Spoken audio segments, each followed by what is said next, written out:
আমার বন্ধুরা আইনের কিছু ফেলাসাজ ব্যাখ্যা দিয়েছেন।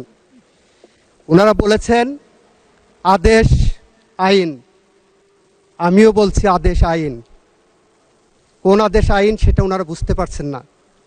মাননীয় স্পিকার, 1897 সালের একটা আইন আছে যেটার নাম general clauses act. General clauses অ্যাক্টের সেকশন 20 থেকে 24 পর্যন্ত আমার বন্ধুদের পড়তে বলবো। সেখানে বলা আছে অ্যাক্ট অফ পার্লামেন্টের আন্ডারে অথবা রেগুলেশনের আন্ডারে কোনো অথরিটিকে যদি কোনো অর্ডার পাস করার অথরিটি দেওয়া থাকে তাহলে সেই অর্ডারটা আইনের রূপ পাবে। মাননীয় স্পিকার, জুলাই আদেশটা দেখবেন এবং অধ্যাদেশটা দেখবেন। অধ্যাদেশের উপরে লেখা আছে আর্টিকেল 93 অফ দি কনস্টিটিউশনের আন্ডারে এই অধ্যাদেশ জারি করা হয়েছে।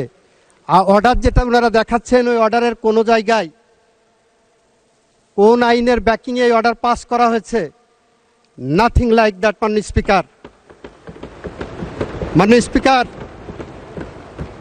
190 বছরের ব্রিটিশ শাসনের বিরুদ্ধে রাজনৈতিক সমঝোতার ভিত্তিতে 1947 সালে ভারত পাকিস্তান স্বাধীন হয়েছিল, বিভক্ত হয়েছিল। 200-র বেশি সার্ভিস ও ফিচারে লেনদেনের সব বিকাশ অ্যাপে সম্ভব।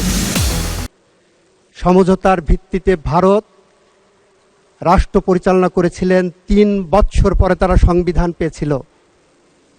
সমঝোতার ভিত্তিতে পাকিস্তান 9 বছর পরে সংবিধান রচনা করতে পেরেছিলেন। আমাদের 24-এর সমঝোতার দলিল হলো আমরা এই সংবিধানের পথ ধরে হেঁটে যাব, এই সংবিধান সংশোধন করব।